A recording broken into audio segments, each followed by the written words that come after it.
नमस्कार दोस्तों, बहुत बहुत स्वागत है बीएचयू क्लासी में। आज हम लोग भूगोल के एक मोस्ट इम्पोर्टेंट टॉपिक है जिससे 2 से 3 क्वेश्चन मिल ही जाएगा और आप भी पढ़ लेंगे तो बिल्कुल केवल यहाँ पे आपको बीएचयू एंट्रेंस में ही नहीं, आगे देने वाले आपके एयरफोर्स, जीडी जो भी परीक्षाएं देंगे वहाँ काम आएगा। इसलिए ये टॉपिक आप बिल्कुल ही पढ़ें, अच्छे से पढ़ें, नोट्स बनाएं। तो चलिए स्टार्ट करते हैं। भारत की स्थिति और विस्तार के पहले आपको हम बताया है कि सबसे पहले आपको हम कॉन्सेप्ट समझाएंगे, फिर इसके बाद से हम एमसीक्यू करेंगे।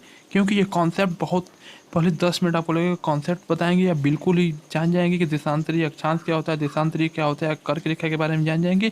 तो फिर हम एमसीक्यू करेंगे तो जानेंगे कितना इंपॉर्टेंट टॉपिक है। इसलिए बिल्कुल स्किप ना करें। तो चलिए वीडियो को स्टार्ट करते हैं। और यदि आप हमारे व्हाट्सएप ग्रुप से नहीं जुड़े हैं तो जुड़ जाइए। और जो बच्चे व्हाट्सएप ग्रुप से जुड़े हुए हैं और वे लाइव क्लास अटेंड नहीं कर रहे हैं तो व्हाट्सएप ग्रुप से लेफ्ट हो जाएं, क्योंकि जोड़ने से कोई फ़ायदा नहीं है। आप हमारे लाइव क्लास को अटेंड करेंगे, हमें अच्छा लगेगा, आपको नोट्स हम प्रोवाइड करा देंगे। इसलिए आप हमारे लाइव क्लास को अटेंड जरूर करें। यदि व्हाट्सएप ग्रुप से जुड़े हुए हैं, नहीं जुड़े हैं तो जुड़ जाएँ व्हाट्सएप ग्रुप से। चलिए अब वीडियो को स्टार्ट करते हैं। चलिए हम लोग देखते हैं कि भारत की स्थिति। तो भारत की स्थिति 2 प्रकार से निकाला जा सकता है। एक अक्षांशीय स्थिति होता है, दूसरा देशांतरीय स्थिति होता है। तो आज हम लोग दोनों जानेंगे कि अक्षांशीय स्थिति भारत की क्या है और देशांतरीय स्थिति क्या है।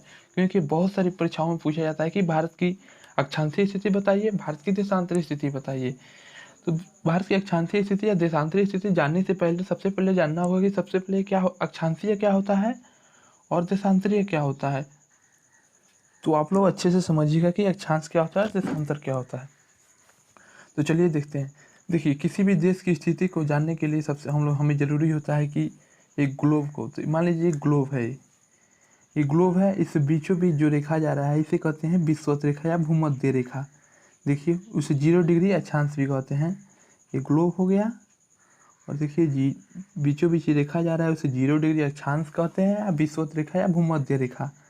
जो भूमध्य रेखा के ऊपर स्थित है उसे कहते हैं उत्तरी गोलार्ध, और जो भूमध्य रेखा के नीचे स्थित है उसे कहते हैं दक्षिणी गोलार्ध। तो भारत कहाँ स्थित है? तो भारत उत्तरी गोलार्ध में स्थित है, और ये जो नीचे अन्य जो देश हैं वो दक्षिणी गोलार्ध में स्थित होते हैं। तो चलिए, कभी कभी क्वेश्चन ये पूछा जा सकता है कि अक्षांशों की संख्या कितनी है। तो आप ये जान जाइए कि जो भूमध्य रेखा है 0 डिग्री, इसके ऊपर 90 लाइन बने होते हैं, इसके नीचे भी 90 लाइन बने होते हैं। लेकिन ये जो यहाँ पे 90 जो 90वां लाइन होता है और फिर नीचे का 90वां लाइन, दोनों मिलकर एक वृत्त बना लेते हैं। तो 0 डिग्री अक्षांश रेखा को नहीं जोड़ते हैं तो ये 90 ऊपर का, नीचे 90 का 180। लेकिन जो दोनों में लास्ट वाला लाइन था एक लाइन बन गया, इसीलिए एक कम होता है। तो टोटल कितनी अक्षांश रेखाएं हैं? 179। एक बार आप फिर से समझा दे रहे हैं। जो 0 डिग्री अक्षांश है इसके नीचे भी 90 लाइन, ऊपर भी 90 लाइन, तो टोटल कितने हो गए? 180। लेकिन ये देख लीजिए, जो लास्ट वाला ये 90 लाइन 90वां लाइन और नीचे का 90वां लाइन मिल के एक वृत्त ग्लोब तैयार कर लेते हैं, इसीलिए एक कम हो जाता है। तो 179 टोटल अक्षांश रेखाएं कभी कभी क्वेश्चन पूछ देता है कि कितनी है, तो कितनी है? 179। तो आपको ये समझ में आ गया होगा कि उत्तरी गोलार्ध क्या होता है और दक्षिणी गोलार्ध क्या होता है। चलिए आप आगे बढ़ते हैं और अन्य टॉपिक को समझते हैं। देखिए, यहाँ पे दिया है कि भूमध्य रेखा की समांतर खींची गई, भूमध्य रेखा की समांतर खींची गई काल्पनिक रेखाएं जो भूमध्य रेखा, यही भूमध्य रेखा है। जो 0 डिग्री अक्षांश है ये भूमध्य रेखा है। भूमध्य रेखा की समांतर खींची गई काल्पनिक रेखा है जो भूमध्य रेखा से उत्तर एवं दक्षिण की कोणात्मक दूरी को प्रदर्शित करती है, वही अक्षांश होती है। ये कोणात्मक दूरी को प्रदर्शित करती है। आगे हम बताएंगे कि भारत की अक्षांशीय स्थिति कितनी है। यहाँ पे देखिए, 2 अक्षांशों के मध्य 1 से 11 किलोमीटर की दूरी होती है। चलिए आगे बढ़ते हैं, देशांतरीय के बारे में जानते हैं कि देशांतरीय क्या होता है। देखिए, यहाँ पे भूमध्य रेखा के लंबवत, ये भूमध्य रेखा हो गया, इसके लंबवत देखिए लाइन खींची जाती है। भूमध्य रेखा के लंबवत इसके और इधर इसके, मान लीजिए अब सबसे पहले यहाँ पे बना दे रहे हैं नॉर्थ साउथ, यहाँ पे ईस्ट और यहाँ पे वेस्ट। तो ये ईस्ट हो गया, ये वेस्ट हो गया। तो देखिए, ये ग्लोब टाइप तैयार कर लिए हमने भूमध्य रेखा, और इसके लंबवत एक हम 0 डिग्री देशांतरीय खींच देते हैं जिसे ग्रीनविच रेखा भी कहते हैं। यहीं से जो इंग्लैंड से होकर लंदन से होकर गुजरता है, ये जो 0 डिग्री देशांतरीय रेखा है, ग्रीनविच रेखा है, लंदन से होकर गुजरता है। तो इसके जो ईस्ट होता है, इसके ईस्ट 180 रेखाएं होती हैं, और इधर भी वेस्ट में भी 180 रेखाएं होती हैं। तो टोटल कितनी हो गई? 360 रेखाएं होती हैं। तो कभी कभी आपसे क्वेश्चन पूछता है कि देशांतरी की कितने रेखाएं होती हैं, तो 360 है। इसका उपयोग किसके लिए किया जाता है, तो समय ज्ञात करने के लिए देशांतरी का उपयोग किया जाता है। और क्वेश्चन ये भी पूछा जा सकता है कि एक देशांतर पार करने में कितने मिनट लगते हैं, तो एक देशांतर पार करने में 4 मिनट लगते हैं। चलिए इसका डेफिनेशन देख लेते हैं। भूमध्य रेखा की लंबवत, देखिए भूमध्य रेखा है, इसकी लंबवत खींची गई काल्पनिक रेखा है जो पूर्व से पश्चिम की कोणात्मक दूरी बताती है, उसे देशांतरीय कहते हैं। और वहाँ पे क्या था, अक्षांश में उत्तर से दक्षिण की कोणात्मक दूरी बताया जा रहा था, तो उसे अक्षांश कहते हैं। चलिए हम लोग देशांतर और अक्षांश पढ़ लिए। अब जानते हैं कि भारत की स्थिति क्या है देशांतर और अक्षांश में। तो चलिए अब देखते हैं कि भारत की स्थिति क्या है। यहाँ पे देखिए ग्लोब तैयार है, ये ग्लोब तैयार है, और भारत चूंकि उत्तरी गोलार्ध में स्थित है, यहाँ पे भारत उत्तरी गोलार्ध में स्थित है, और वो भी उत्तरी गोलार्ध में किधर, तो पूर्वी में। देखिए यहाँ पे अब यहाँ पे भी समझाया गया है कि ग्लोब हो गया, ये उत्तरी, ये पूर्वी। तो भारत कहाँ स्थित है, जो ये दिख रहा है आपको छोटा सा, वही भारत से मान लीजिए, तो भारत यहीं पर स्थित है। चलिए जानते हैं कि क्या स्थिति है भारत की। तो सबसे पहले देखिए भारत की अक्षांशीय स्थिति के बारे में हम लोग जानते हैं। तो अक्षांशीय स्थिति कैसे ज्ञात करना है हम लोगों को, अक्षांशीय स्थिति हम उत्तर से दक्षिण ज्ञात करते हैं। तो ऊपर से पढ़े हैं कि उत्तर से दक्षिण के बीच कोणात्मक दूरी। देखिए ये जो लाइन है जो तमिलनाडु के निकट है, यहाँ पे कितने डिग्री बन रहा है, 8 डिग्री 4 मिनट उत्तरी अक्षांश से लेकर 37 डिग्री 6 मिनट उत्तरी अक्षांश तक भारत की कौन सी स्थिति है, अक्षांशीय स्थिति है। तो एक बार नोट कर लीजिए आप, बहुत ज़्यादा क्वेश्चन पूछा जाता है। 8 डिग्री 4 मिनट से लेकर 37 डिग्री 6 मिनट भारत की क्या है, अक्षांशीय स्थिति है। और क्या, उत्तरी अक्षांश, यहाँ से नोट कर लीजिए। और ये है जम्मू कश्मीर। तो भारत की अक्षांशीय स्थिति है वो तमिलनाडु से शुरू होकर जम्मू कश्मीर तक जाती है, जो 8 डिग्री 4 मिनट से लेकर 37 डिग्री 6 मिनट उत्तरी अक्षांश तक स्थित है। नोट कर लीजिए एक बार फिर कि अक्षांशीय स्थिति कितना है, 8 डिग्री 4 मिनट उत्तरी अक्षांश से 37 डिग्री 6 मिनट उत्तरी अक्षांश। और वही देशांतरीय की बात कर लें तो गुजरात से शुरू होता है और ये कहाँ तक है, पूर्वी में है अरुणाचल प्रदेश तक। तो कहाँ कितना है, ये नोट कर लीजिए 68 degree 7 minute 68 degree 7 minute 68 degree 7 minute से 68 डिग्री 7 मिनट पूर्वी देशांतर से 97 डिग्री 25 मिनट पूर्वी देशांतर। ये नोट कर लीजिए क्या है, भारत की देशांतरी स्थिति है। भारत की देशांतरी स्थिति कितनी है, 68 से लेकर 97.25 पूर्वी देशांतर। कभी कभी आपसे ये पूछा सकता है कि भारत की पश्चिमी तट सबसे निकटतम पश्चिमी तट कौन सा है, तो गुजरात है, क्योंकि सबसे पश्चिम में कौन सा देश स्थित है, गुजरात। और पूर्वी में अरुणाचल प्रदेश। अभी आप लोग आगे हम बताएंगे कि जो यहाँ से यहाँ तक की दूरी है, हम लोग ये जानेंगे कि उत्तर से दक्षिण की दूरी कितनी है, यहाँ से यहाँ तक की दूरी, फिर इधर से इधर की दूरी कितनी है। जैसे हम लोग नेक्स्ट आगे चलते हुए चलेंगे तो फिर आप लोग को बताते हुए चलेंगे भी क्या है। तो देख लीजिए 8-4 उत्तरी अक्षांश से 37-6 उत्तरी अक्षांश से भारत की अक्षांशीय स्थिति हो गया, और फिर देशांतरीय स्थिति 68-7 से 97.25 पूर्वी देशांतर। याद रखिएगा पूर्वी भारत कहाँ है, पूर्वी देशांतर में है। चलिए आगे बढ़ते हैं। बहुत शानदार नोट्स मैंने तैयार किया है, तो इसी नोट्स से आप अच्छा से पढ़ते रहिए। देखिए अब यहाँ पे इसका स्क्रीनशॉट आप ले लीजिए सबसे पहले, उसके बाद से हम पढ़ा रहे हैं इसको। स्क्रीनशॉट ले लिए सभी लोग, यस लिखिए, यस से स्क्रीनशॉट ले लिए। चलिए तो हम आगे बता रहे हैं। अब देखिए यहाँ पे एक बार फिर देख लीजिए, देशांतरी स्थिति भारत की कितनी है, 68-7 से 97.25 पूर्वी देशांतर, याद रखिएगा। और यहाँ मैंने क्या लिख दिया है, अक्षांशीय स्थिति लिख दिया, 8-4 उत्तरी अक्षांश से 37-6 उत्तरी अक्षांश। और देखिए जो भारत की सबसे उत्तरीतम बिंदु, जो सबसे ऊपरी भाग है, जो उत्तर में जम्मू कश्मीर में स्थित है, उसे क्या कहते हैं, इंदिरा कॉल। बहुत ही मोस्ट इंपॉर्टेंट क्वेश्चन हम जब आपको कराएंगे आगे, जब सारे क्वेश्चन हम लोग पढ़ रहे हैं, जब हम लोग एक टॉपिक पढ़ ले रहे हैं, तो इससे रिलेटेड 50 MCQ हम जब कराएंगे तो वहाँ आप देखेंगे कितना ज़्यादा क्वेश्चन पूछा गया है। तो याद रखिएगा कि जो उत्तरीतम बिंदु है, जो जम्मू कश्मीर में स्थित है, उसे क्या कहते हैं, इंदिरा कॉल। और वहीं जो भारत की दक्षिणतम बिंदु पूछा जाता है, जो कहाँ स्थित है, ग्रेट निकोबार में स्थित है, उसे क्या कहते हैं, दक्षिणतम बिंदु। दक्षिणतम बिंदु या इंदिरा पॉइंट या पार्सन पॉइंट, नोट कर लीजिए आप इसे।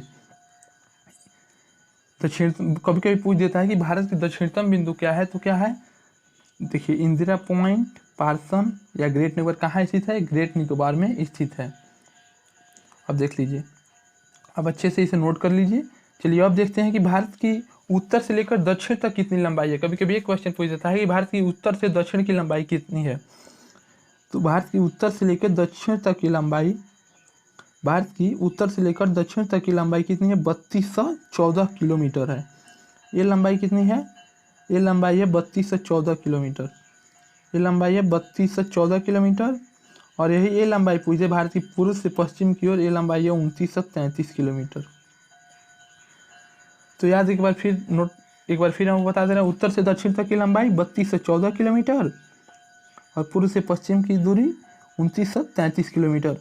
एक एक जो हम टॉपिक बता रहे हैं सभी बहुत ही इंपॉर्टेंट है। और एक और टॉपिक नोट कर लीजिए यहाँ पे, अभी कभी कभी पूछ देता है जो गुजरात में सबसे जो निकटतम है, जो भारत की पश्चिमी तट है, उसे क्या कहते हैं, उसे क्या कहते हैं, गौर माता भी कहते हैं। तो ये भी नोट कर लीजिएगा, जब आप नोट्स बनाएंगे उसमें कभी कभी क्वेश्चन यहाँ से भी आ जाता है। लेकिन ये जानिए, इससे बाहर नहीं पूछा जाएगा कि भारत की स्थिति में जितना हम पढ़ा देंगे आप समझ भी लेंगे, और उस फिर हम लोग जब इसे क्वेश्चन कर लेंगे तो उससे बाहर आप किसी भी एग्जाम की तैयारी करेंगे, केवल BHU एंट्रेंस एग्जाम की नहीं, आगे आप एयरफोर्स, GD जिस भी क्षेत्र में जाएंगे, किसी भी क्षेत्र में एंट्रेंस एग्जाम देंगे, आपको कोई दिक्कत नहीं होने वाला है। तो चलिए अब आगे बढ़ते हैं। एक बार यहाँ से देख लीजिए, फिर रिपीट कर ले रहे हैं क्योंकि बहुत इंपॉर्टेंट था, इसलिए आप लोगों को फिर रिपीट कर दे रहे हैं। अक्षांशीय स्थिति कितनी है, 8/4 से लेकर 37/6 उत्तरी अक्षांश। ऐसे याद कर लीजिए, कहीं नोट कर लीजिए अपने सामने कि बार बार दिखता रहे, एक बार में से जल्दी याद नहीं हो पाएगा। देशांतरीय स्थिति कितना है, 68/7 से 97/25। जो सबसे उत्तरीतम बिंदु उसे क्या कहते हैं, इंदिरा काल। सबसे दक्षिणतम बिंदु के क्या कहते हैं, इंदिरा पॉइंट या पैगमिलियन पॉइंट। चलिए आगे बढ़ते हैं। अब देखिए, हम बात करेंगे कि भारत की जो पड़ोसी देशों के साथ है वो कितनी सीमा लगती है, कौन कौन देश के साथ सीमा लगती है और कितनी लंबाई के साथ लगती है, तो इसके बारे में हम बात करेंगे। तो सबसे पहले जानिए कि भारत की असली सीमा की लंबाई कितनी है, 15,200 किलोमीटर।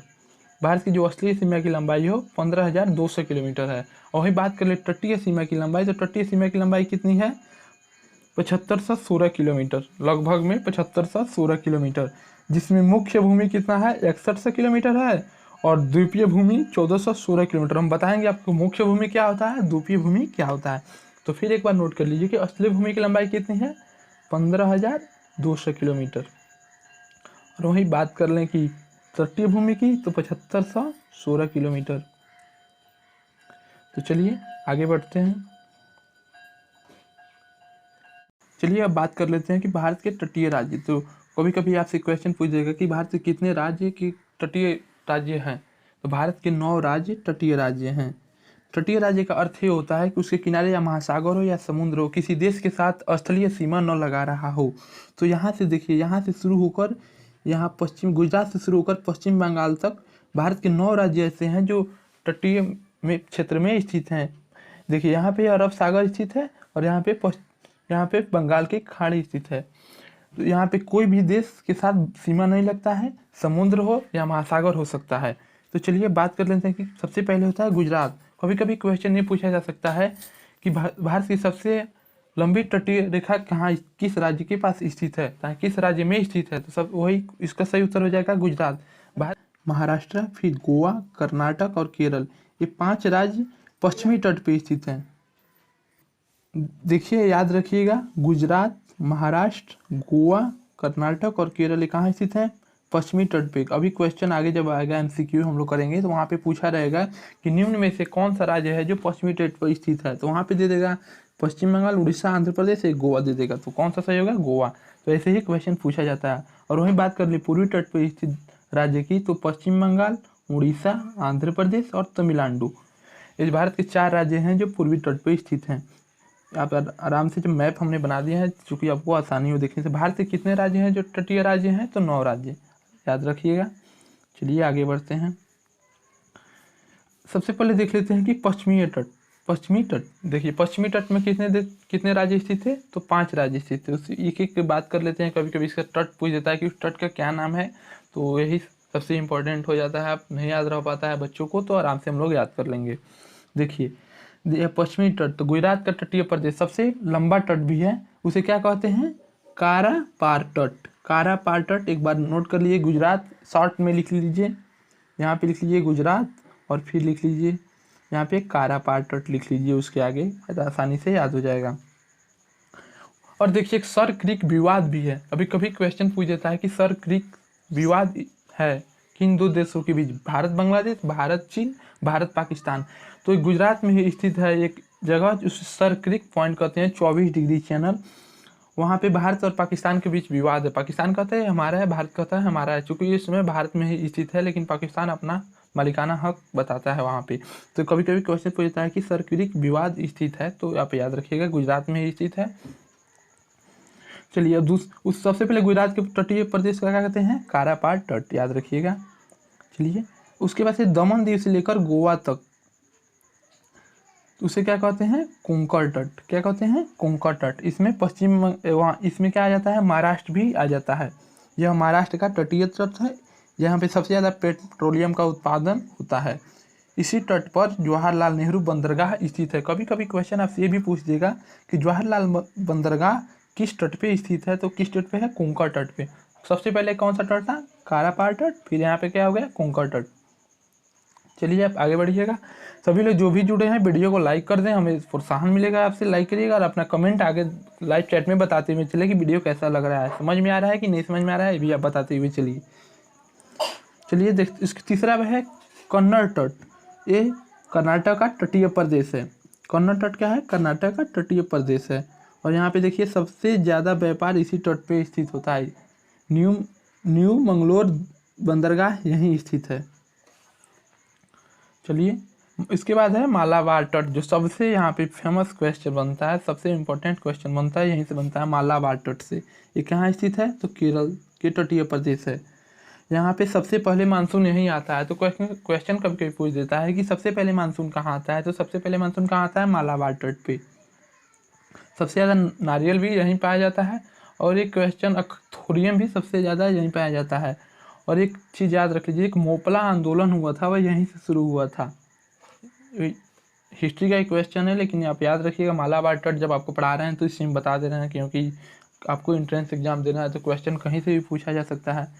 मालाबार तट के पास लिख लीजिए, याद रहेगा मोपला आंदोलन, बस इतना याद रहेगा। तो कभी कभी क्वेश्चन पूछ देता है कि मोपला आंदोलन किस राज्य में हुआ था, तो याद रखिएगा केरल में हुआ था। चलिए आगे बढ़ते हैं। अब बात कर लेते हैं जो हम लोग पश्चिमी तट तो पढ़ लिए, अब पढ़ना है पूर्वी तट। तो पूर्वी तट में एक है सबसे ज़्यादा वही पूछा जाता है, उत्तरी सरकार उसे कहते हैं। पूर्वी तट को उड़ीसा व आंध्र प्रदेश के तट को क्या कहते हैं, उत्तरी सरकार। ज़्यादा पूछा नहीं जाता है, इसलिए ज़्यादा फोकस नहीं कर रहे हैं। तो यह बस इतना नोट डाउन कर लीजिए कि जो पश्चिमी तट है, जो हम लोग का पूर्वी तट है, उसे क्या कहते हैं, उत्तरी सरकार कहते हैं। अब सबसे इम्पोर्टेंट क्वेश्चन इसमें क्या और है, अब हम लोग पढ़ेंगे चैनल के बारे में। आप लोग देखते हैं 8 degree channel, 9 degree channel, 10 degree channel. बहुत बच्चे कहते हैं हम याद करके थक गए हैं, लेकिन ये याद ही नहीं होता है सर। लेकिन आज जैसे हम पढ़ाएंगे आप लोग को याद नहीं हो गया तो हमें फिर बताइएगा कि नहीं याद हुआ है।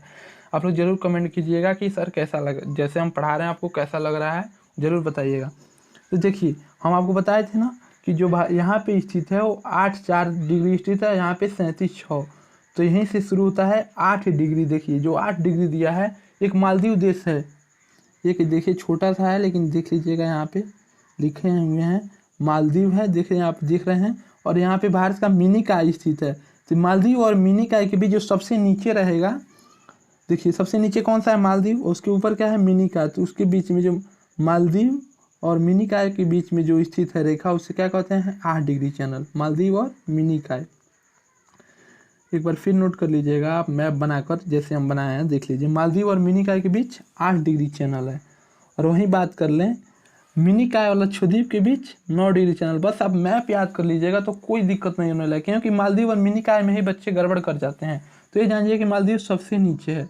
तो मालदीव और मिनिकॉय के बीच 8 डिग्री चैनल है और मिनिकॉय और लक्षद्वीप के बीच 9 डिग्री चैनल है। तो चलिए आराम से देखते हैं। सबसे पहले देखते हैं कि 10 डिग्री चैनल। अब आते हैं 10 डिग्री चैनल पे। एक बार फिर हम रिपीट कर देंगे 8 डिग्री चैनल और 9 डिग्री चैनल को, आपको बहुत अच्छे से क्लियर हो जाएगा। मैप से एक बार देख लीजिए। अब देखिए 10 डिग्री चैनल, तो 10 डिग्री चैनल जो है अंडमान व निकोबार को अलग करता है। देखिए ये अंडमान है और ये निकोबार है, तो जो इन द्वीपों को अलग करता है उसे 10 डिग्री चैनल कहते हैं। नोट कर लीजिए, अंडमान व निकोबार को अलग करता है 10 डिग्री चैनल। बहुत ही इंपॉर्टेंट क्वेश्चन है, ये जानिए। जितना भी आज हम पढ़ा रहे हैं इसे 2 से 3 क्वेश्चन आपका बनना है।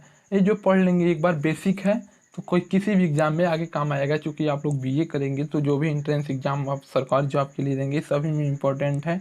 आप अपने नोट्स देख लीजिएगा, आगे जो भी क्वेश्चन पूछे जाते हैं उसमें। चलिए आगे बढ़ते हैं।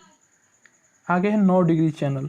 एक बार हमने वहाँ पे भी बताया, एक बार यहाँ पे पढ़ लीजिए, फिर तो रिपीट हो जाएगा तो याद भी हो जाएगा आपको। जो 9 डिग्री चैनल है वो कहाँ स्थित है? लक्षद्वीप और मिनिकॉय के बीच स्थित है। किसके? लक्षद्वीप और मिनिकॉय के बीच 9 डिग्री चैनल। एक बार फिर नोट कीजिए, स्क्रीनशॉट भी कर सकते हैं आप, या नोट कर लीजिए। 9 डिग्री चैनल किसके बीच है? लक्षद्वीप और मिनिकॉय के बीच। और 8 डिग्री चैनल की बात करें तो मिनिकॉय और मालदीव के बीच। बस ये याद रखिए कि मालदीव है जो मैप में सबसे नीचे है, तो बिल्कुल नहीं भूलने वाले हैं आप। मिनिकॉय और मालदीव के बीच 8 डिग्री चैनल। एक आता है कोको स्टेट, ये भी इम्पोर्टेंट है। ये कोको स्टेट है, ये जो कोको द्वीप पड़ता है म्यांमार में पड़ता है, और लैंडफॉल द्वीप भारत में। इन दो द्वीपों को अलग करता है, उसे कोको स्टेट चैनल कहते हैं। देखिए कोको द्वीप की, ये भी कभी क्वेश्चन पूछ देता है कि कोको स्टेट जो चैनल है वो भारत को किस देश से अलग करता है। तो भारत को किस देश से अलग करता है? म्यांमार से। कभी कभी ये क्वेश्चन पूछ देता है, याद रखिएगा। उसके बाद है ग्रैंड चैनल, वहाँ पे देख लीजिए। ये इंडोनेशिया को भारत से अलग करता है। सुमात्रा द्वीप है जो इंडोनेशिया में पड़ता है, ग्रेट निकोबार भारत में पड़ता है। इन दोनों बीच रेखाएं क्या कहती है? Grand channel. फिर नोट कर लीजिए, एक बार देख लीजिए, ग्रैंड चैनल किसके बीच स्थित है? इंडोनेशिया और भारत के बीच, सुमात्रा द्वीप और ग्रेट निकोबार के बीच। आप लोग बस बने रहिए, आराम से देखते रहिए, कोई हड़बड़ाहट नहीं है, आराम से हम लोग पढ़ेंगे। आगे जब 50 MCQ क्वेश्चन करेंगे तो वहाँ पे आपको इतना अच्छा लगेगा, जब आप आंसर देंगे या सब सही आंसर देंगे तो आपको अच्छा लगेगा, हाँ जो हम पढ़े हैं वो अच्छे से पढ़े हैं और हम काफ़ी ज़्यादा क्वेश्चन कर ले रहे हैं। चलिए आप देख लेते हैं भारत और श्रीलंका के बीच। बहुत से बच्चे ये कन्फ्यूजन में रहते हैं कि भारत भी श्रीलंका का पड़ोसी देश है, लेकिन नहीं, श्रीलंका भारत का पड़ोसी देश नहीं है। ये समुद्र के साथ भारत के साथ सीमा साझा करता है, इसीलिए भारत की पड़ोसी देश नहीं है। चलिए यहाँ पे देखते हैं। यहाँ पे देखिए, यहाँ पे है केरल और यह है तमिलनाडु, और इसके बीच देखिए कभी कभी पूछ देता है कि पाक जल संधि, पंबन द्वीप, आदम ब्रिज, ये सभी भारत और श्रीलंका के मध्य स्थित है। तो यहाँ पे क्वेश्चन कभी कभी आ जाएगा आपकी, देखिएगा जब हम MCQ करेंगे तो भारत और श्रीलंका के मध्य कौन सा जल संधि स्थित है, कौन सा भारत को अलग करता है? तो पाक जल संधि भारत और श्रीलंका के अलग करता है। और मन्नार की खाड़ी यहीं पर स्थित है, भारत और श्रीलंका के मध्य मन्नार की खाड़ी स्थित है। और एक जाफना द्वीप है जो श्रीलंका में है, यह भी आप याद रखिएगा। चलिए आगे बढ़ते हैं। चूँकि हम लोग जानते थे कि असली सीमा की लंबाई कितनी है? 15,200 किलोमीटर। अब आइए बात कर लेते हैं कि भारत के पड़ोसी देश के बारे में। देखिए एक ही हम वीडियो में काफ़ी लंबा होगा, लेकिन उम्मीद है आप सभी लोग इसमें अच्छे होंगे, हमें सहायता करेंगे और सभी लोग वीडियो को देखेंगे लास्ट तक। तो इसीलिए हमने सारा कुछ इसी में बताते हुए चल रहे हैं। आगे जब MCQ करेंगे तो काफ़ी ज़्यादा कवर हो जाएगा, इसलिए आप नोट डाउन करते रहिए कि चूँकि आपको याद रहे। आइए अब देखते हैं कि जो भारत की जो स्थलीय सीमा लगती है वो कितने देशों के साथ लगती है? 7 देशों के साथ लगती है। तो 15,200 किलोमीटर टोटल सीमा है, स्थलीय सीमा की लंबाई। हम तटीय पढ़ लिए, अब स्थलीय की ओर चलते हैं, स्थलीय सीमा की लंबाई को देखते हैं। भारत टोटल जो स्थलीय सीमा है जो भारत के 7 देशों के साथ साझा करता है, सबसे ज़्यादा किस देश के साथ सीमा साझा करता है? तो है बांग्लादेश। कितना? तो 4,096 किलोमीटर। आप नोट कर लीजिए, भारत बांग्लादेश के साथ कितनी सीमा साझा करता है? तो 4,096 किलोमीटर। और कमेंट करके बताइए कि सबसे कम किस देश के साथ सीमा साझा करता है। हम सभी लोग कमेंट देख रहे हैं।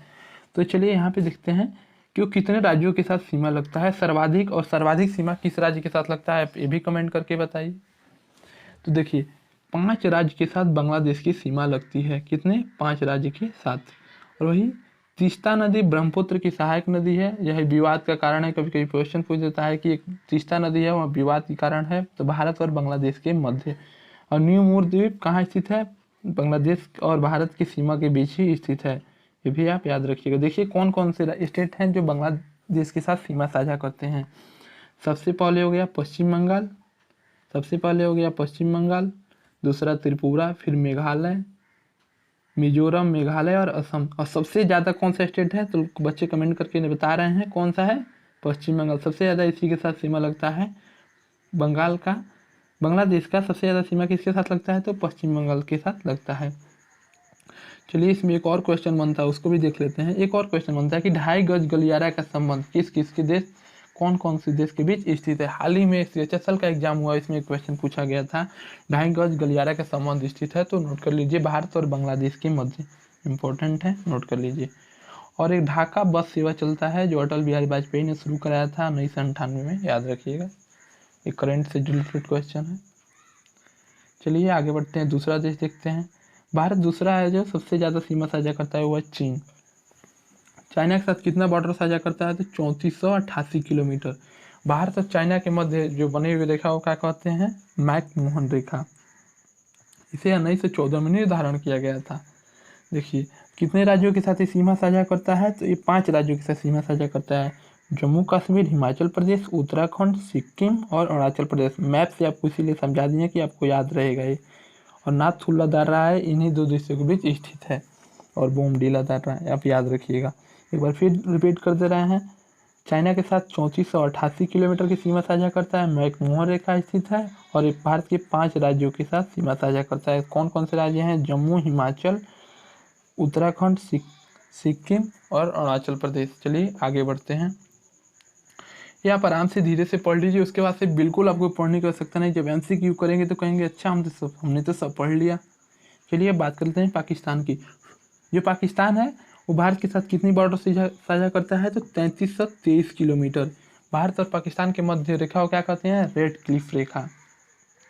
ये कितने राज्यों के साथ सीमा साझा करता है, तो देखिए पाकिस्तान कहाँ स्थित है, इधर स्थित है। कहाँ, तो भारत के पश्चिम में स्थित है। और ये जब चाइना जो था वो यहाँ पे स्थित था। देखिए कि आप मैप के द्वारा कितना अच्छा समझ पाएंगे। और बांग्लादेश कहाँ स्थित था, यहाँ स्थित था। आगे हम लोग पढ़ेंगे म्यांमार का। और तो जो पाकिस्तान है वो किधर स्थित है, पश्चिम में स्थित है। और इधर के राज्य आप लोगों को याद होगा, पश्चिम के राज्य आसानी से मैप के द्वारा आप याद कर सकते हैं। जम्मू कश्मीर के साथ ये सीमा साझा करता है, पंजाब के साथ, राजस्थान के साथ और गुजरात के साथ। तो इन 4 स्टेट के साथ सीमा साझा करता है। तो पाकिस्तान के साथ आप जरूर याद रखिएगा। हमें तो उम्मीद है कि आप मैप के द्वारा देख लेंगे तो याद भी हो जाएगा कि जो 4 राज्य के साथ सीमा साझा करता है, क्योंकि इससे भी क्वेश्चन पूछा जा सकता है कि निम्न में से दिया गया कौन सा राज्य है जो पाकिस्तान के साथ सीमा साझा नहीं करता है। तो आगे हम क्वेश्चन में आपसे पूछेंगे भी, तो आपको उत्तर जरूर देना होगा। आप सभी लोग उत्तर बता के ही जाइएगा। चलिए तो एक बार देख लीजिए, 3323 किलोमीटर। और जम्मू कश्मीर, पंजाब, राजस्थान और गुजरात। वीडियो कैसा लग रहा है, थंबनेल अच्छा लग रहा है तो थंबनेल बताइए कि हमें अच्छा लग रहा है, लिख के थंब करके बताइए। चलिए अब देखते हैं नेपाल के साथ। नेपाल के साथ भारत कितना बॉर्डर साझा करता है, तो 1751 किलोमीटर। इससे क्वेश्चन नहीं, बहुत कम ही पूछा जाता है कौन कौन से राज्य के साथ सीमा साझा करता है। एक बार फिर लेकिन देख लीजिए, उत्तराखंड, यूपी, बिहार, सिक्किम और वेस्ट बंगाल। चलिए 5वां देश है भूटान। भूटान के साथ भारत कितना सीमा साझा करता है, 699 किलोमीटर। लगभग 700 किलोमीटर साझा करता है। कौन कौन से देश, सिक्किम, अरुणाचल प्रदेश और असम, ये 3 राज्यों के साथ सीमा साझा करता है। भूटान की राजधानी सभी लोग कमेंट करके बताइए कहाँ स्थित है। भूटान की राजधानी क्या नाम है, बताइए कमेंट करके सभी लोग। और अगला देश है म्यांमार। म्यांमार के साथ कितनी साझा करता है, तो 1643 किलोमीटर। बस आप इतना याद रखिए, इसके साथ ज़्यादा जरूरी नहीं है कि कौन कौन से राज्य, इसी तरह कौन कौन से राज्य इसके साथ सीमा लगाते हैं। चलिए आगे बात कर लेते हैं अफगानिस्तान। क्वेश्चन यहाँ से बन सकता है, एक ही है लेकिन बहुत इंपॉर्टेंट है। क्वेश्चन ये बन सकता है कि भारत किस देश के साथ सबसे कम सीमा साझा करता है, तो क्या है, 106 किलोमीटर का, सबसे कम। और ये भी क्वेश्चन पूछा जा सकता है कि भारत और अफगानिस्तान के बीच जो खींची गई रेखा है उसके बीच क्या नाम है उस रेखा का, तो क्या नाम है, डुरंड रेखा। आप इतना याद रखिएगा, आपके लिए बहुत ही सहायक होगा। तो हमने भारत की पड़ोसी देश, अक्षांशीय स्थिति और देशांतरीय स्थिति काफ़ी अच्छे से कवर किया है। भारत के सातों पड़ोसी देशों के बारे में जाना है। इसके अगले वाले भाग में हम लोग कर्क रेखा के बारे में जानेंगे। तो फिर एक पार्ट इसका और मिलेगा, पूरी तरह से कवर हो जाएगा। लेकिन जो हमने पढ़ा है उसका चलिए अब MCQ लगाते हैं, हम लोग कितना पढ़े हैं उस तुरंत पता चलेगा। उम्मीद है आप सभी लोग को समझ में आएगा। तो चलिए अब शुरू करते हैं MCQ, और सभी लोग अपना उत्तर जो भी पढ़े हैं लगातार कमेंट करके बताइएगा, उत्तर दीजिएगा, क्योंकि आप सभी लोग जिस जो टॉपिक पढ़े हैं उसी से रिलेटेड हम MCQ आपसे पूछेंगे। तो चलिए शुरू करते हैं MCQ को। चलिए सभी लोग अपना उत्तर बताना शुरू कीजिए। देखिए क्वेश्चन दिया है कि भारत की मुख्य भूमि की दक्षिण सीमा है। हम थोड़ा सा समय दे रहे हैं, आप लोग बताइए कितना है।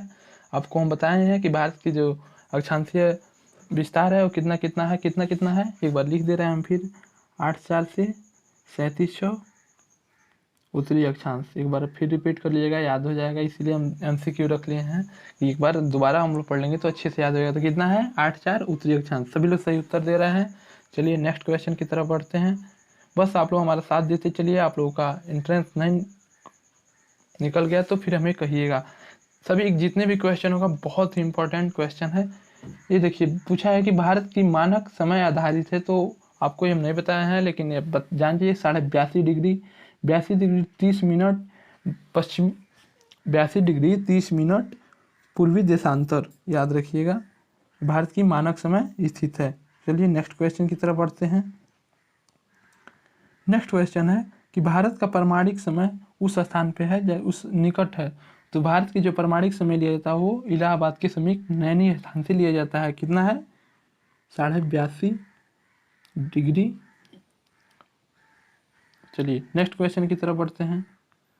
नेक्स्ट क्वेश्चन दिया है कि इंडिया स्टैंडर्ड टाइम और ग्रीनविच टाइम में कितना अंतर है। तो देखिए बहुत ही, जो भी बच्चे जानते हैं अपना कमेंट करके उत्तर बताएं कितना अंतर है। 5 घंटा और 30 मिनट, 5 घंटा और 30 मिनट। जब भारत में 5:30 बजते हैं तो लंदन में कितना बजता है, 12 बजता है। कभी कभी ये भी क्वेश्चन पूछा था, पिछले साल ही BHU के एंट्रेंस एग्जाम में इससे क्वेश्चन पूछा गया था 2020 में ही। आप लोगों के पास यदि प्रीवियस ईयर पेपर होगा तो आप देखिएगा, यहीं से क्वेश्चन आया था। कितना अंतर है, 5 घंटा 30 मिनट सही उत्तर है। चलिए नेक्स्ट क्वेश्चन, सभी लोग अपना कमेंट बताते चलिए, लाइव चैट में बताते चलिए कि क्या होगा सही उत्तर। चलिए यहाँ पे नेक्स्ट क्वेश्चन दिया है कि भारत की स्थलीय सीमा की लंबाई कितनी है। तो बताइए, कमेंट करके बताइए कितनी है। अभी हमने बताया आपको, बताइए 15,200 किलोमीटर। और वहीं आपसे पूछ देता कि भारत की तटीय सीमा की लंबाई कितनी है, तब आप क्या बताते। तो मुख्य भूमि अगर पूछता तो 6100 किलोमीटर, और भारत की पूछ देता कि टोटल तटीय सीमा की लंबाई कितनी है, तो 7516 किलोमीटर। आप याद रखिएगा। चलिए नेक्स्ट क्वेश्चन की तरफ बढ़ते हैं।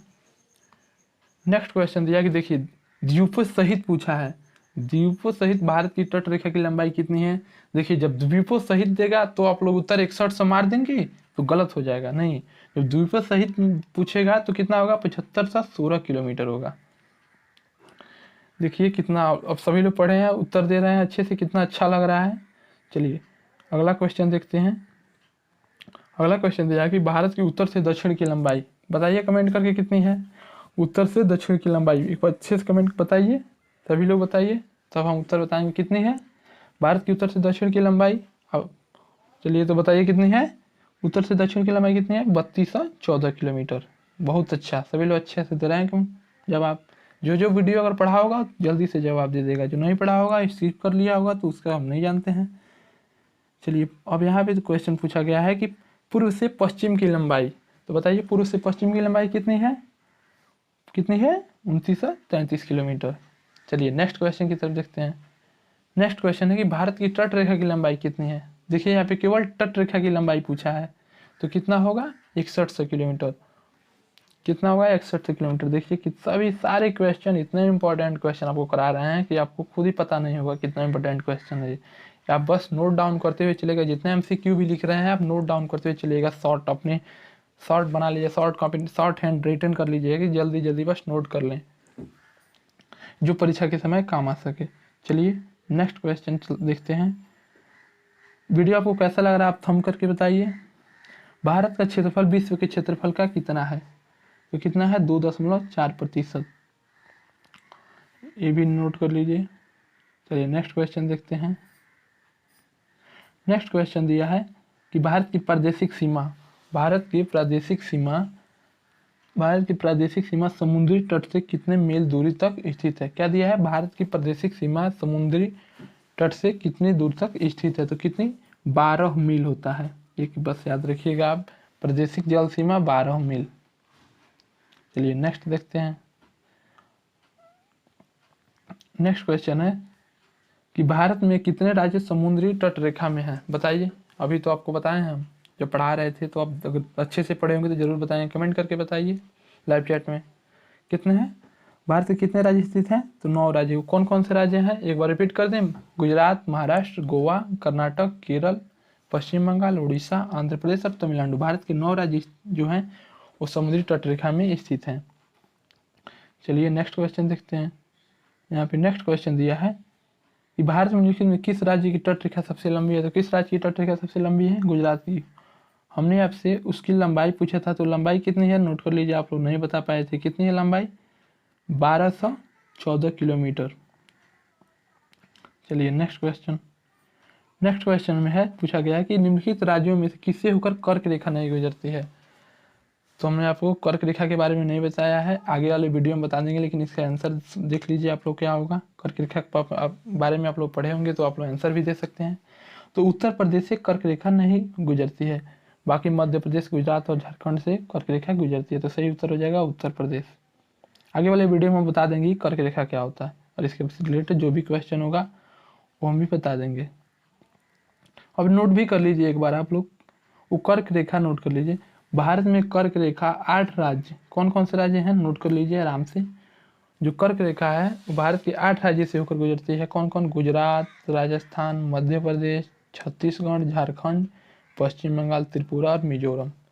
एक बार अच्छे से नोट कर लीजिए या स्क्रीनशॉट कर लीजिए, फिर हम चलते हैं आगे बढ़ते हैं। चलिए उम्मीद है सभी लोग स्क्रीनशॉट कर लिए होंगे या नोट कर लिए होंगे। चलिए नेक्स्ट क्वेश्चन देखते हैं। भारत कौन सी अक्षांश भारत के मध्य से होकर गुजरती है? कौन सी अक्षांश है जो भारत के मध्य से होकर गुजरती है? तो कर्क रेखा है जो भारत के मध्य से होकर गुजरती है। मकर रेखा जो है वो दक्षिण गोलार्ध में से होकर गुजरती है।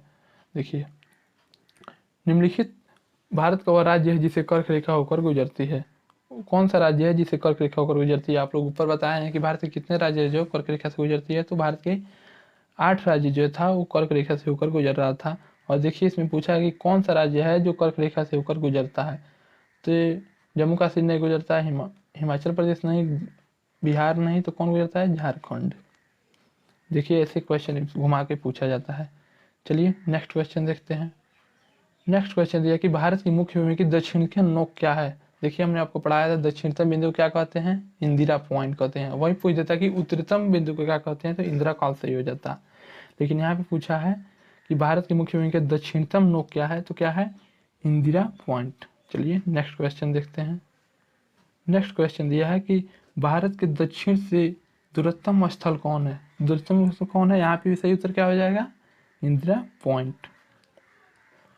चलिए नेक्स्ट क्वेश्चन देखते हैं। नेक्स्ट क्वेश्चन दिया है कि भारत भूमि का सर्वाधिक उत्तरी भाग है, तो उत्तरी भाग को हमने क्या बताया था? जम्मू कश्मीर में स्थित है, उसे इंदिरा कॉल। ये दक्षिणतम बिंदु है, तीनों एक ही कहते हैं, इंदिरा पॉइंट भी कहते हैं, पार्सन पॉइंट भी और पिगमेलियन पॉइंट। पूछ देता कि भारत की दक्षिणतम बिंदु कौन सी है, तो ये तीनों सही हो जाता है। लेकिन यहाँ पे क्या पूछा था? यहाँ पूछता कि उत्तरी भाग, तो उत्तरी भाग क्या कहते हैं? इंदिरा कॉल। याद रखिएगा बहुत से बच्चे इंदिरा पॉइंट और इंदिरा कॉल में कंफ्यूज हो जाते हैं, नोट कर लीजिएगा। चलिए नेक्स्ट क्वेश्चन देखते हैं। भारत की मुख्य भूमि को रामेश्वर द्वीप से अलग करता है, तो कौन था वो? पाक जल संधि। क्योंकि हमने 10 डिग्री चैनल के बारे में पढ़ा था और 9 डिग्री चैनल के बारे में पढ़ा था। बताइए 10 डिग्री चैनल, जब सभी लोग अच्छे से पढ़े होंगे तो जरूर बताएंगे 10 डिग्री चैनल किसको किसको अलग करता है? किसको किसको अलग करता है 10 डिग्री चैनल? कमेंट करके बताइए। हाँ 10 डिग्री चैनल किसको किसको अलग करता है? अंडमान और निकोबार को अलग करता है। चलिए आदम का पुल हमने आपको बताया भी है, पढ़ाया भी है, वहाँ पे क्वेश्चन भी बन गया है। आदम का पुल निम्नलिखित में से किन दो देशों के बीच स्थित है? तो किन दो देशों के बीच स्थित है? भारत और श्रीलंका। चलिए नेक्स्ट क्वेश्चन देखते हैं। नेक्स्ट क्वेश्चन दिया है कि निम्न द्वीपों में कौन सा एक 10 अंश जलमार्ग द्वारा पृथक किया जाता है? तो 10 डिग्री चैनल किसके द्वारा पृथक होता है? कौन कौन है? अंडमान और निकोबार के मध्य। वही निकोबार और सुमात्रा जो अलग करता है उसे क्या कहते हैं, ग्रैंड चैनल। और मालदीव और लक्षद्वीप को जो करता है उसे क्या कहते हैं, मालदीव और जो लक्षद्वीप को करता है उसे कहते हैं 8 डिग्री चैनल। चलिए नेक्स्ट क्वेश्चन पढ़ते हैं। आप लोग जब धीरे धीरे एक ही बार में तो याद नहीं होगा, लेकिन धीरे धीरे जब रिपीट करेंगे तो जरूर याद हो जाएगा। यहाँ पे दिया है कि दीव एक द्वीप है, वो कहाँ स्थित है। दीव एक द्वीप है, वो कहाँ स्थित है, क्वेश्चन पूछा गया है। इसका उत्तर हम नहीं बताएंगे, आप वीडियो के लास्ट में कमेंट करके जरूर बताइए कि दीव एक द्वीप है, वो कहाँ स्थित है, किस दमन के तट पे स्थित है, गोवा के तट पे, गुजरात के तट पे, महाराष्ट्र के तट पे। कमेंट करके जरूर बताइएगा, आपके कमेंट का इंतजार करेंगे। चलिए नेक्स्ट क्वेश्चन की तरफ बढ़ते हैं। नेक्स्ट क्वेश्चन दिया है कि श्रीलंका को भारत से पृथक करती है। तो श्रीलंका को भारत से पृथक करती है कौन, तो पाक जल संधि। क्योंकि 8 डिग्री चैनल भी हम लोग पढ़ लिए हैं उसके बारे में, 10 डिग्री चैनल और ग्रेट चैनल के बारे में हम लोग पढ़ लिए हैं। चलिए क्वेश्चन नंबर 4। नेक्स्ट क्वेश्चन दिया है कि भारत और चीन के बीच सीमा बनाने वाली रेखा है, कौन सी रेखा है, मैकमोहन रेखा। बहुत अच्छा, सभी लोग अच्छा से उत्तर दे रहे हैं। जो रेड क्लिफ रेखा है वो भारत और पाकिस्तान के मध्य बनाता है, और डूरंड रेखा भारत और अफगानिस्तान के मध्य बनाता है। यहाँ पे देखिए, गारो, खासी और जयंतिया पहाड़ियाँ किस देश में पहाड़ियाँ संरचना एवं उत्पत्ति की दृष्टि से निम्नलिखित में से किसका भाग है। तो ये पूर्वोत्तर की पहाड़ियाँ हैं, ये मेघालय में स्थित है। चलिए नेक्स्ट क्वेश्चन दिया है कि निम्नलिखित में से एक द्वीप है, तो कौन दीव एक द्वीप है। जो आपसे हमने पूछा है कि कमेंट करके बताइएगा वीडियो के लास्ट में कौन से राज्य में स्थित है, तो आप बताइएगा जरूर। स्वतंत्रता से पूर्व कौन सा क्षेत्र काला पानी के नाम से जाना जाता था, कौन सा क्षेत्र काला पानी के नाम से जाता था, अंडमान निकोबार द्वीप समूह। नेक्स्ट क्वेश्चन बढ़ते हैं। लक्षद्वीप समूह स्थित है, पूछा गया है कि लक्षद्वीप समूह स्थित है, वो अरब सागर में है कि बंगाल की खाड़ी में है। किधर है, बंगाल की खाड़ी में। यहाँ पे दिया गया है कि निम्नलिखित में से कौन सा भारत और श्रीलंका के मध्य स्थित है, कौन सा द्वीप। तो जो रामेश्वरम द्वीप है भारत और श्रीलंका के मध्य स्थित है। चलिए ये लास्ट क्वेश्चन था। उम्मीद है आपको वीडियो बहुत अच्छा लगा होगा, और इसके बाद हम नेक्स्ट वीडियो आप अच्छी से देखे होंगे, हमें लाइक किए होंगे, शेयर किए होंगे, तो फिर हम अगला वीडियो बहुत जल्दी आपके सामने पेश करेंगे। इस वीडियो देखने के लिए बहुत बहुत धन्यवाद। शाम को 4 बजे आप लोग जरूर जुड़ें, क्योंकि करंट अफेयर्स का एक मोस्ट इंपॉर्टेंट वीडियो आपके सामने आएगा, इसलिए आप उस वीडियो को बिल्कुल मिस न कीजिएगा। यदि चैनल के सब्सक्राइब कर लिए हैं तो नोटिफिकेशन बिल दबा दीजिए, चूँकि लाइव क्लास आप लोग अटेंड करें।